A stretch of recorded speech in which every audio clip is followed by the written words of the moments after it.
हम कलयुग में रह रहे हैं, जहाँ छोटी से छोटी बात हमारे जीवन की अशांति और असंतोष का कारण बन जाती है।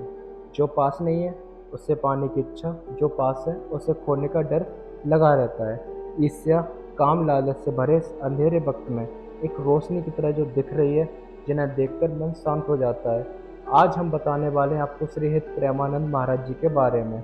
अगर आपको ये अपना आरामदायक जीवन बहुत मुश्किल लगता है, तो आइए मैं आपको दिखाता हूँ असली कष्ट, तकलीफ से भरा जीवन वो क्या होता है।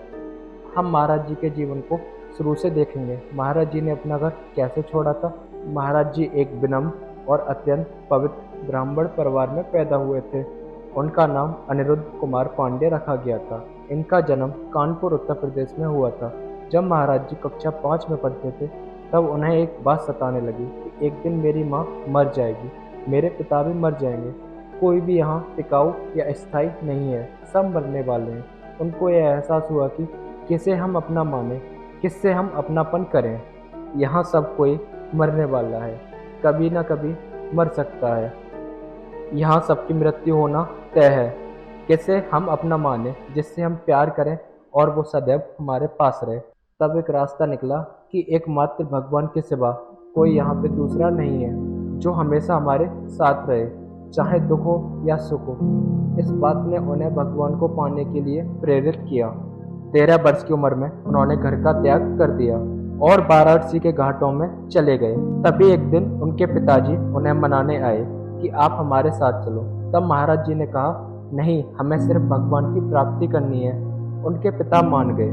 महाराज जी ने वचन दिया, हमें केवल भगवान प्राप्ति से मतलब है, आपको कुछ गलत सुनने में नहीं आएगा। उसके बाद उनका आधा जीवन वाराणसी के घाटों में अत्यंत कष्ट से गुजरा।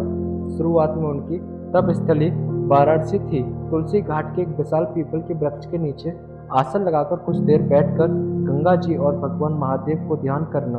उसके बाद वहीं भिखारियों की लाइन में बैठकर इंतजार करना कि थोड़ा कुछ खाने को मिल जाए। वहाँ भी दिन में केवल 10 से 15 मिनट के लिए महाराज जी जाया करते थे।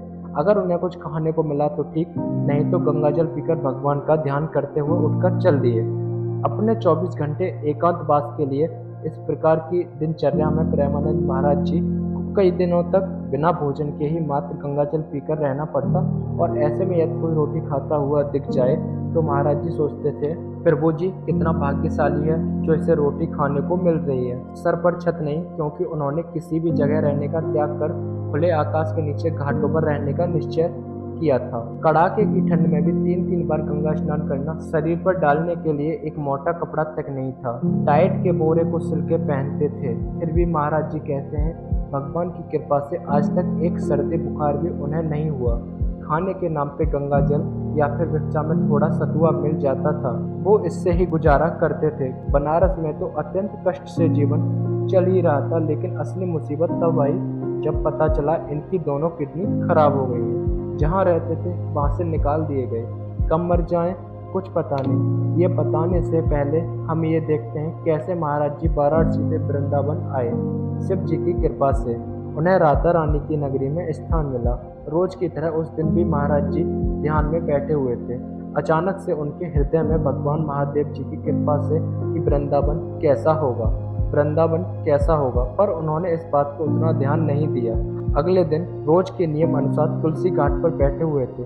तभी एक अपरिचित अनजान संत उनके पास आए और बोले, भाई जी, श्री हनुमान जी का विश्वविद्यालय जो काशी में स्थित है, उसमें श्री राम शर्मा आचार्य जी द्वारा धार्मिक आयोजन का प्रबंध किया गया है, जिसमें दिन में श्री चैतन्य लीला एवं रात्रि रास लीला का मंचन होना है। चलो महात्मा, हम दोनों लीला का दर्शन करने चलते हैं। महाराज जी ने कभी रास लीला तो नहीं देखी थी। महाराज जी का स्वभाव था हमेशा एकांत में रहना, एकांत वास करना। इसलिए उन्होंने उन बाबा जी से कह दिया, आप जाइए, मुझे आवश्यकता नहीं है। तो बाबा जी फिर बोले, अरे महात्मा, श्री धाम वृंदावन से कलाकार आए हुए हैं और यह लीला पूरे 1 महीने तक चलेगी। चलो चलकर दर्शन करके आते हैं, बड़ा आनंद आएगा। महाराज जी फिर बोले, आपको दर्शन करने जाना है तो आप जाइए, मुझे इसकी आवश्यकता नहीं है, मैं अपने में मस्त हूँ, आप मुझे क्यों छेड़ रहे हैं। पर बाबा जी कहाँ मानने वाले थे। वे फिर बोले, अरे महात्मा, बस एक बात मेरी मान लो, फिर एक बार मेरे कहने से चलो, फिर मैं दोबारा नहीं कहूँगा।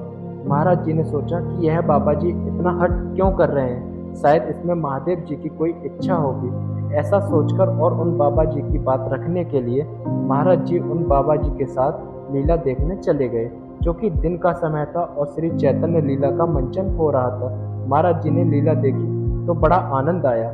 चैतन्य लीला देखकर महाराज जी को इतना आनंद आया कि रास लीला प्रारंभ होने के पहले महाराज जी वहां लीला देखने पहुंच जाया करते थे।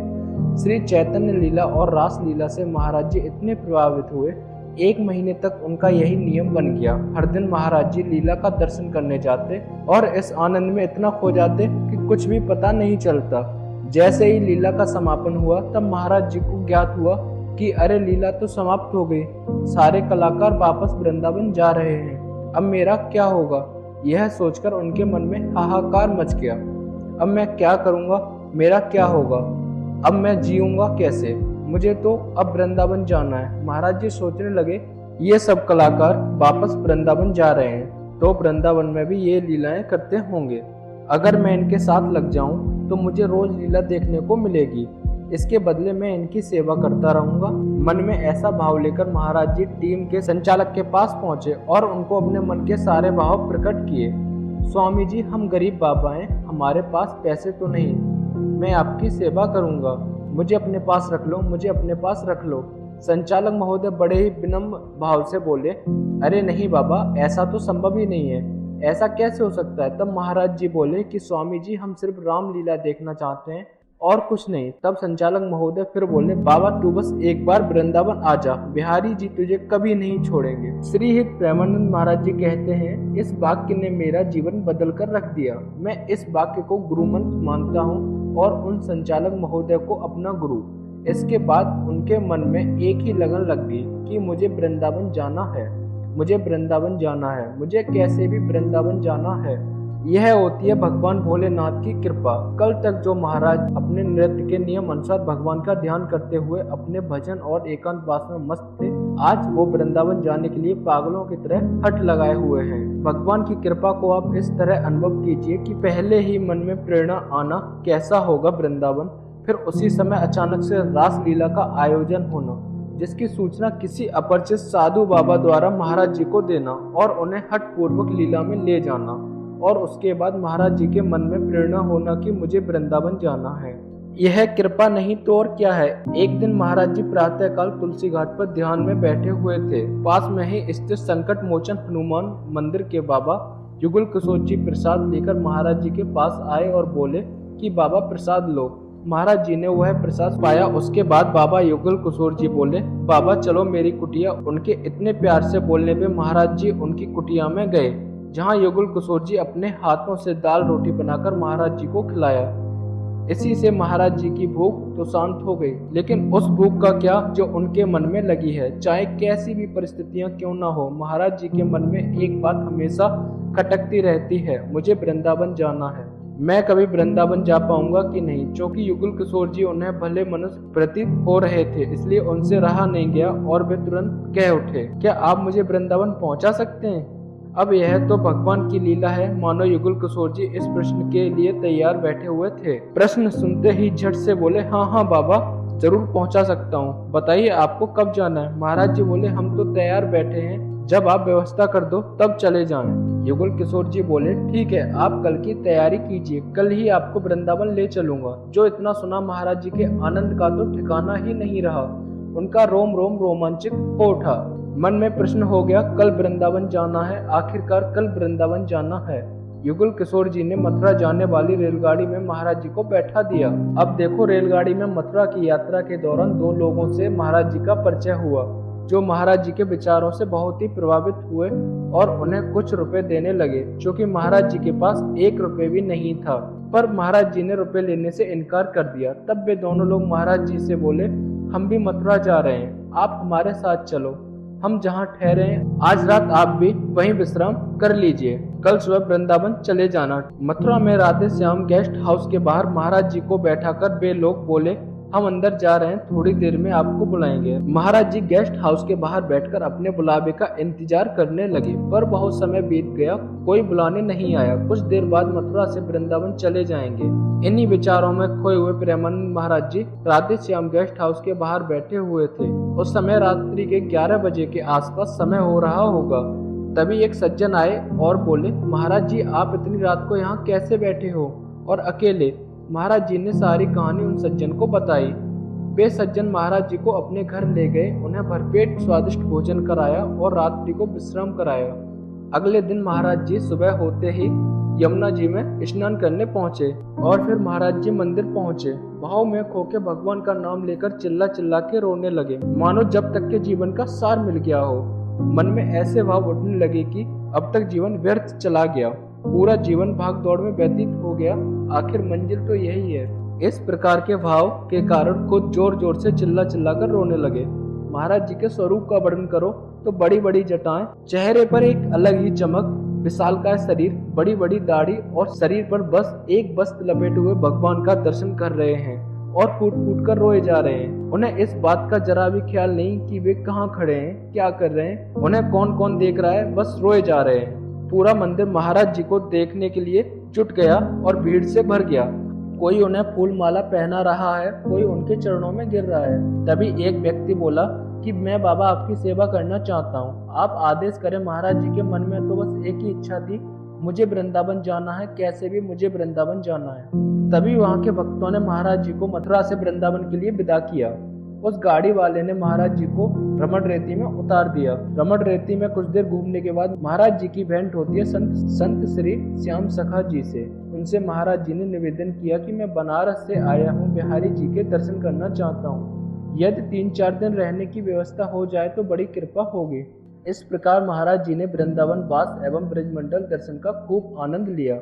महाराज जी के जीवन में बहुत उतार चढ़ाव आए, लेकिन अब उनके जीवन में ऐसा गिराव आया है जो उन्हें राधा रानी से बिल्कुल करीब ले आया। श्री प्रेमानंद महाराज जी कहते हैं, जब मेरी आयु 35 वर्ष के लगभग हुई तो उस समय तक मेरे पेट में बहुत ज्यादा पीड़ा बढ़ गई थी, जिस कारण मैं रामकृष्ण मिशन में जांच कराने गया तो डॉक्टर मुझे बोले कि तुम्हारी दोनों किडनियां आधे से ज्यादा खराब हो चुकी हैं और तुम्हें बहुत ही ज्यादा भयानक रोग है। तुम्हारे पास ज्यादा से ज्यादा 4-5 साल का वक्त है, इससे अधिक नहीं है, इसके बाद तुम मर जाओ। मेरी ऐसी दशा हुआ करती थी, मैं वही खा सकता था जो मानकर लाता था।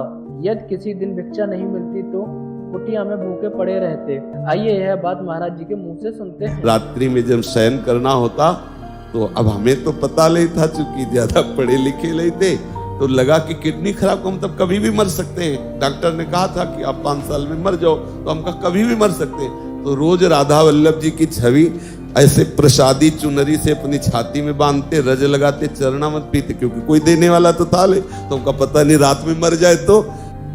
प्रियालाल के प्रति जो शरणागति हुई, ये प्रियालाल की कृपा हुई कि मुंह को और ठौर को।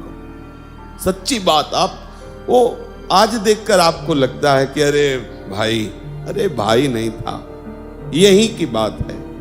हाथ जोड़ के कह रहे थे कि महाराज जी एक कमरे में पड़े हैं, मांगने लायक नहीं रहेंगे तो कम से कम 2 टुकड़े आपके यहां से मिल जाएंगे बीमार शरीर में पड़े रहने के लिए। तो उन्होंने कहा तुम्हारे ठेकेदार हैं हम, निकलो। ऐसे ही शब्द थे। तो हमने कहा आंखें नीची करो, हम 15 मिनट में बाहर जा रहे हैं, ठेकेदार तो कोई और है। हम आपको ठेकेदार तो न माना था और न मानते हैं, ठेकेदार तो कोई और है। झोला उठाया राधा वल्लभ जी के सामने बैठ गए कि महाराज अब कहाँ रहे, आप क्या समझते हैं? आप आज देख रहे हो कि अरे भाई ये लाडली का है, ये लाडली का विधान है। मेरी औकात तो ये थी कि भर पेट रोटी भी नहीं, वास के लिए जगह नहीं, जैसे कोई स्वान को ठोकर लगा के निकाल देता है, ऐसे निकाल मुंह को। तो हमने महाराज जी के मुंह से उनकी बातें सुनी, लेकिन इससे हमें एक बात साफ पता पड़ती है कि जितनी कठिनाइयां अपने जीवन में महसूस करते हैं, उससे कई ज्यादा महाराज जी के जीवन में आ चुकी हैं।